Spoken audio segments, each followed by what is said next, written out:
Alam mo ba kung paano nagsimula ang lahat? Ang langit, ang lupa, ang liwanag, at pati ang tao?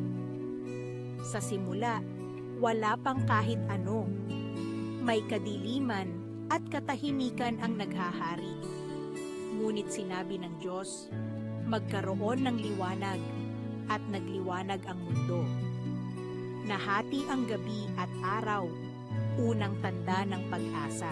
Ikalawang araw, inihiwalay ng Diyos ang tubig. Sa itaas, naging langit. Sa ibaba, naging karagatan. Isang bugso ng hangin, at nagkaroon ng bughaw na kalangitan na naging bubong ng lahat ng nilalang. Sa ikatlong araw, bumalot ang lupa mula sa tubig at tumubo ang mga damo, punong kahoy at bulaklak. Unang bulaklak, unang prutas. Lahat ito'y biniyayaan ng Diyos. Ika-4 na araw, pinuno niya ng liwanag ang kalawakan. Araw para sa umaga, buwan at mga bituin para sa gabi. Kumikislap sa dilim ang mga tala, tagapagbantay ng gabi. Ika-5 araw, nilikha niya ang mga isda sa dagat at mga ibon sa himpapawid.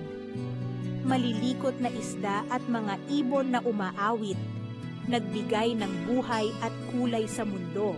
Ika-6 na araw, binuo niya ang lahat ng hayop sa lupa, mga leon, elepante at kambing.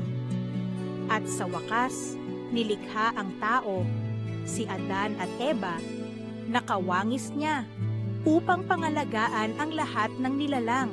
Sa ika-7 araw, nagpahinga ang Diyos.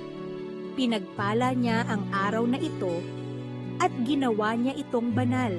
Lahat ng bagay ay nilikha ng Diyos, kasama karoon.